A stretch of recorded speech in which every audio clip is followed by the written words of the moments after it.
Hello friends, welcome back to my YouTube channel. आज हम इस फैब्रिक में डांडिया के लिए सूट बनाने जा रहे हैं। उसके लिए हमें टॉप पार्ट तो लेंगे इसका, और टॉप पार्ट के नीचे इसका हम घेर अटैच करेंगे।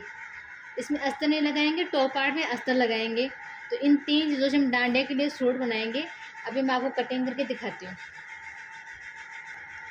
तो उसके लिए पहले हम अस्तर की कटिंग करेंगे। इन दोनों को साइड में रख देते हैं। इसके बाद हम कच्ची सिलाई करेंगे। उसके लिए सबसे पहले अपन अस्तर की कटिंग करेंगे। और आप पहले मेरे कस्टमर का मेजरमेंट देख लीजिए।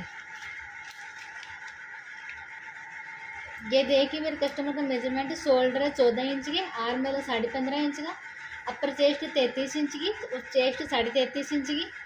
इसकी चोली लेंथ जो मैंने अभी आपको बताया था कि हम इस फैब्रिक की टॉप पार्ट कट करेंगे, ये चोली लेंथ है इसकी 14 इंच की और इसकी फुल लेंथ 44 इंच की।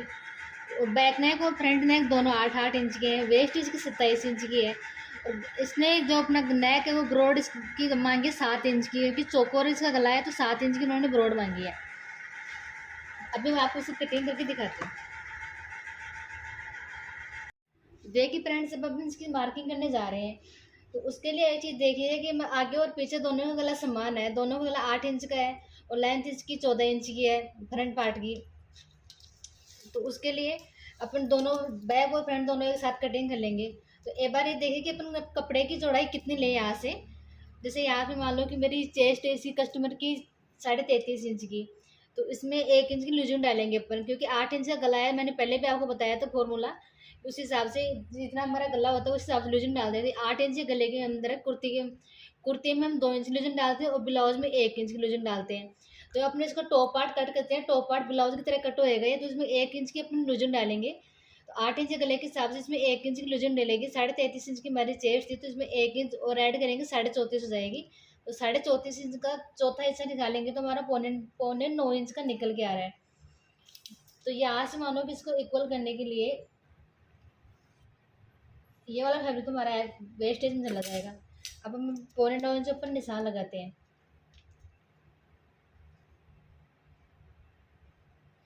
पौने 9 का ये निशान हो गया और 2 इंच अपन मार्जिन के लिए लेते हैं। तो टोटल हमें फैब्रिक चाहिए इसमें पौने 11 इंच का। तो हम 11 इंच का फैब्रिक लेके चलते हैं। अब इसको यहाँ से 11 इंच फोल्ड कर लेंगे।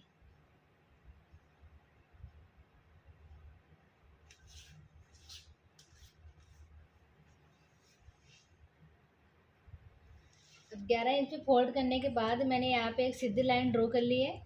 अब इसकी लेंथ हमारी टॉप पार्ट की 14 इंच की, तो हम 15 इंच की लेंथ लेके चलेंगे। आधा इंच ऊपर मार्जिन के लिए, आधा इंच नीचे मार्जिन के लिए। तो 15 इंच की हम टॉप पार्ट की लेंथ ले रहे हैं।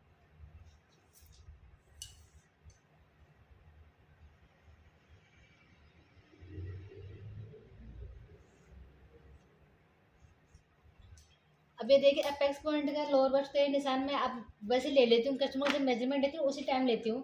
इनका अपेक्स पॉइंट आ रहा है 10.5 इंच पे और लोअर बस्ट आ रही है 12.5 इंच पे और 14 इंच की इसकी पूरी लेंथ है। अपन ये तीनों निशान लगा लेते हैं। अपन ने 14 इंच की लेंथ के साथ में लगा ही लिया है, क्योंकि 14 इंच की हमारी लेंथ थी, तो अपन ने 15 इंच पे लगाया है। 10.5 इंच इसका अपेक्स पॉइंट था, तो इसका आप 11 इंच पे निशान लगाएंगे। और 12.5 पे लोअर बस्ट आ रही थी, तो उसका 13 इंच पे निशान लगाएंगे। आधा इंच मार्जिन के हिसाब से लगाते हैं।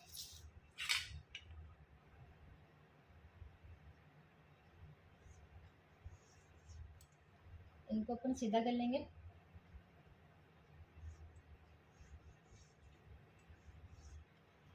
और यहाँ पे देखो, मैंने शोल्डर का मेजरमेंट ले रखा था। शोल्डर है इसके 14 इंच के। तो जितनी हमारी नेक लेंथ होती है उस हिसाब से हम शोल्डर माइनस करते हैं। मैंने पहले भी अपनी वीडियो में डाल रखा है, आप उनको देख लीजिएगा।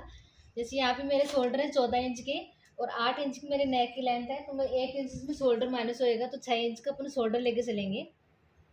क्योंकि 14 का आधा हम हाफ करेंगे तो वो 7 आ जाएगा। 7 में से 1 इंच माइनस करेंगे तो 6 इंच का हमारा शोल्डर हो जाएगा। अब जो आर्म होल की लेंथ लेते हैं वो उस हिसाब से लेते हैं। जैसे जितनी हमारी चेस्ट है 33.5 इंच की, इसमें इसको हम 6 से डिवाइड करेंगे। 33.5 में 6 का भाग देंगे, तो फिर उसमें आधा इंच ऐड करेंगे, क्योंकि हमारा डीप नेक है। तो 33.5 में 6 का भाग देके उसमें आधा इंच ऐड करेंगे, तो ये भी हमारे 6 इंच की निकल के आ रही है।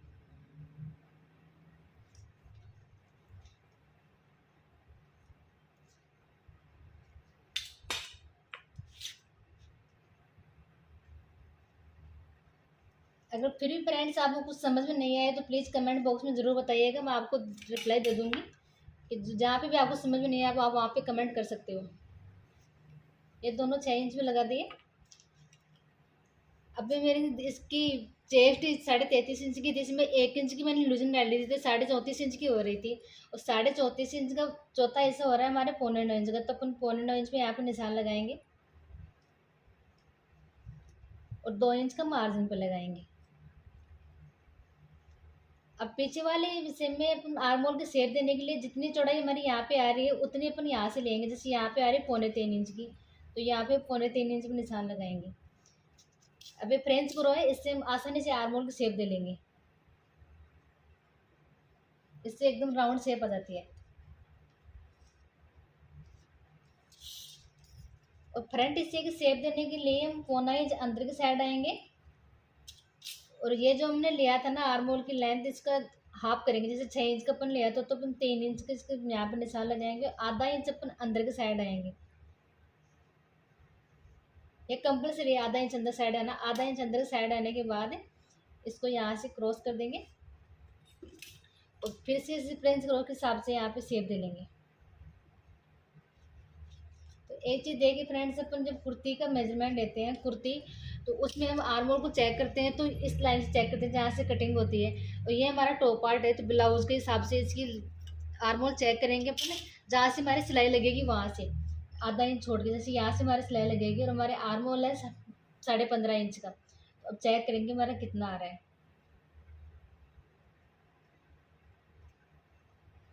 तो ये देखिए फ्रेंड्स, हमारा आर्म हो रहा है 15.5 इंच का। ये 15 इंच का तो यहाँ पे हो रहा है, 7.25 पे 15.5 इंच हमारा आर्म रहेगा। आधा इंच हम मारने के लिए चाहिए, तो 8.25 इंच का हमारा आर्म हो रहा है, तो आर्म हमारा फिक्स आ रहा है। इसमें कुछ भी ऊपर नीचे नहीं कर सकते। अब गले की चौड़ाई के हिसाब से मेरे कस्टमर ने पट्टी रखाई है यहाँ पे 2 इंच की। 2 इंच की उन्होंने, क्योंकि कट सिली हुआ है तो 2 इंच की उन्होंने पट्टी रखवाई है। तो मैं 2.5 इंच में निशान लगाऊंगी, क्योंकि मेरा हाफ इंच इधर से मारना जाएगा, हाफ का आधा मतलब सॉरी 1/4 इंच इधर से मारना जाएगा, 1/4 इंच इधर से। तो 2.5 इंच में निशान लगा दूंगी, फिर 2 इंच की मेरी पट्टी बच जाएगी। अब मेरे गले की लेंथ है 8 इंच की, वो मैंने तिरछी में लिया था। तो अब आप इसकी कटिंग करोगे तो उस टाइम पे भी तिरछी में लेना। 8 इंच की मेरे गले की लेंथ है। अब मेरे कस्टमर ने इसकी नेक की ब्रॉड रखी थी 7 इंच की। तो अपन ऐसे तो 7 इंच में रखेंगे तो ये ज़्यादा चौड़ा हो जाएगा, लेकिन जब डबल में फोल्ड कर रखा है तो 3.5 इंच पे अपन निशान लगाएंगे। वैसे 3.5 इंच पे अपन निशान लगाएंगे तो ये रेडी होने के बाद तो 8 इंच पे बैठेगा, तो अपन 3.25 इंच पे निशान लगाएंगे। सात पूरे 3.5 पे नहीं लगाएंगे, 1/4 इंच कम करके निशान लगाएंगे, क्योंकि चौकोर गला है ये।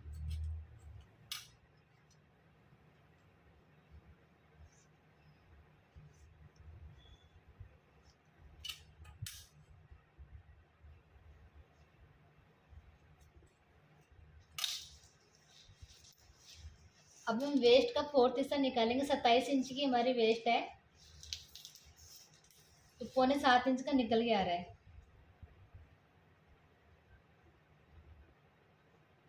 27 का 4th हिस्सा 6.25 का आ रहा है। 1 इंच के अपन इसमें डाट डालेंगे, दोनों तरफ 1 1 इंच डाट डालेंगे, वो कंपलसरी है। और 2 इंच का अपन ऊपर मार्जिन लेते हो तो वही नीचे 2 इंच का मार्जिन लेंगे। अब इसको मिला देंगे इससे। अपन डाट कैसे डालते हैं, जैसे जितनी हमारी चेस्ट है उसका 10वां हिस्सा निकालते हैं। जैसे हमारी 33.5 इंच की इसकी चेस्ट है, तो 33.5 इंच का 10वां निकालेंगे तो 3.5 इंच की हमारी डाट निकल के आ रही है। तो यहाँ पर अपन 3.5 इंच पर निशान लगाएंगे और नीचे आधा इंच अंदर के साइड में निशान लगाएंगे, यहाँ पे 3 इंच पे लगाएंगे। अब अपन 1 इंच की डाट डालेंगे।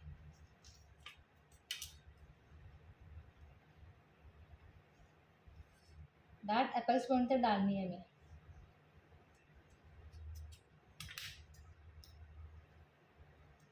तो ये देखिए फ्रेंड्स, ये हमारी इसकी मार्किंग हो गई है। अब हम इसकी कटिंग कर लेते हैं। सॉरी, एक चीज़ बताना भूल गई आपको, इसमें कंधे डाउन करनी है ताकि हमारे शोल्डर नहीं गए। तो कंधे डाउन करने के लिए हम आधा इंच गले की साइड से कंधे डाउन करेंगे।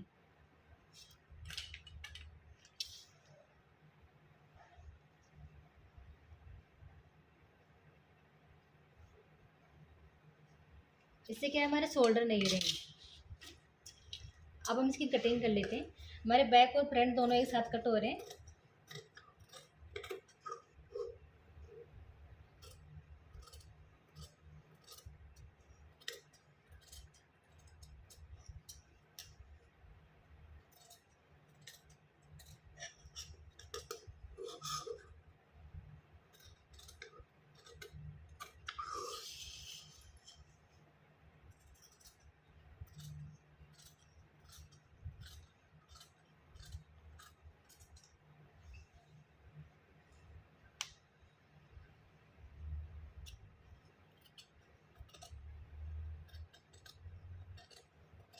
ये हमारे बैक हिस्से की आर्मोल शेप है, तो पहले बैक हिस्सा कट करेंगे, फिर बैक को निकाल देंगे और फ्रंट की छटाई करेंगे।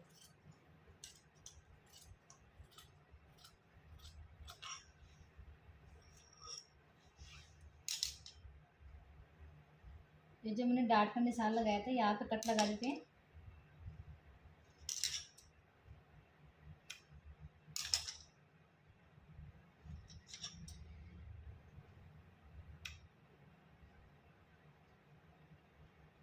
दोनों तरफ लगाने के लिए यहाँ से इस कैंची के नोक से एक कॉर्नर बनाएंगे। अब यहाँ पे ये उठ के आ गए, जो कि यहाँ पे आ रहा है।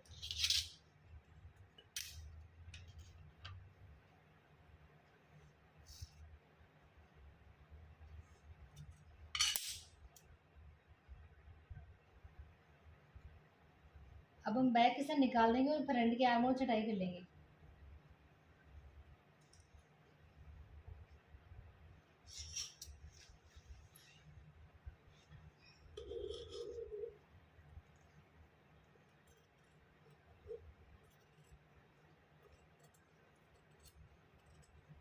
टॉप पार्ट कटिंग करना बहुत ही आसान है। आप देख सकते हो कितनी जल्दी, कितनी आसान तरीके से कट हो गया। अब हम इसकी कच्ची सिलाई करेंगे, इसमें स्लीव लगानी नहीं है। हमारा टॉप पार्ट कट हो चुका है। अब अपन इसकी कच्ची सिलाई कर लेते हैं। तो ये देखिए फ्रेंड्स, अपन इसके आलपिन लगा के और कच्ची सिलाई कर लेते हैं। जैसे मशीन से सिलाई करेंगे तो इन आलपिन को अपन निकाल देंगे। एक बार हम नॉर्मल इसी तरीके से इसकी कच्ची सिलाई करते हैं। अब सेम इसी तरीके से इसमें पूरे में आलपिन लगा लेंगे। ये देखिए हमने इसकी कच्ची सिलाई कर दी है। अब हम इसकी कटिंग कर लेते हैं।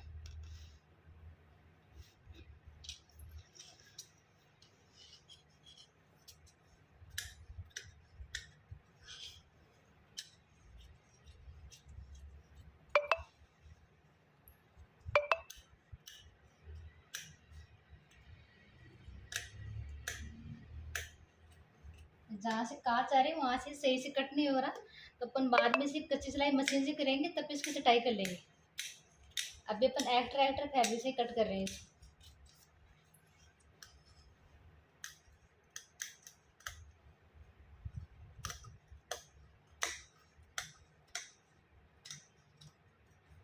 इसी तरीके से अपन इसकी पूरी कटिंग कर लेते हैं। ये देखिए हमने इसकी कटिंग कर ली है, देखो कितना प्यारा लग रहा है ये। अब इसकी सिलाई करेंगे तब इसके जो आलपिन है इसको निकाल दे के अपन, देखो कितना प्यारा लुक आ रहा है इसका। अब हमारे टॉप पार्ट की कटिंग हो चुकी है। अब इसके हम नीचे जो घेर लगाएंगे इसके, उसकी कटिंग करते हैं। तो देखिए फ्रेंड्स, नीचे का घेर कट करने के लिए हमारे इसकी 44 इंच की पूरी फुल लेंथ थी और टॉप पार्ट की लेंथ थी 14 इंच की। तो 44 इंच अपन ने 14 इंच माइनस किया तो उसमें 23 इंच की हमारी लेंथ बच गई। तो हम इसकी लेंथ लेंगे, 23 इंच की हमारी लेंथ पूरी थी और 1.5 इंच अपन मार्जिन के लिए लेंगे। तो अपन 31.5 इंच पर निशान लगाएंगे। तो मैंने यहाँ पर 31.5 इंच पर निशान लगा लिया दोनों साइड से। और ऊपर जो एक्स्ट्रा फैब्रिक था जो तिरछा आ रहा था उसकी अपन कटिंग कर देंगे। और मेरे कस्टमर को ना इसमें थोड़ी हल्की हल्की सी गेदर चाहिए, तो उसके लिए यहाँ पे जो मैंने 23.5 इंच पर निशान लगाया है, और डबल में फैब्रिक है, तो इसको यहाँ से कट कर लेंगे और फिर उसमें हल्की हल्की गेदर आ जाएंगे। इसकी कटिंग करने का तरीका बहुत ही आसान है। अगर फिर भी आपको कुछ समझ में नहीं आया हो तो प्लीज़ कमेंट बॉक्स में ज़रूर बताइएगा। और आपको हमारी वीडियो पसंद आई तो प्लीज़ लाइक एंड सब्सक्राइब ज़रूर कर दीजिएगा।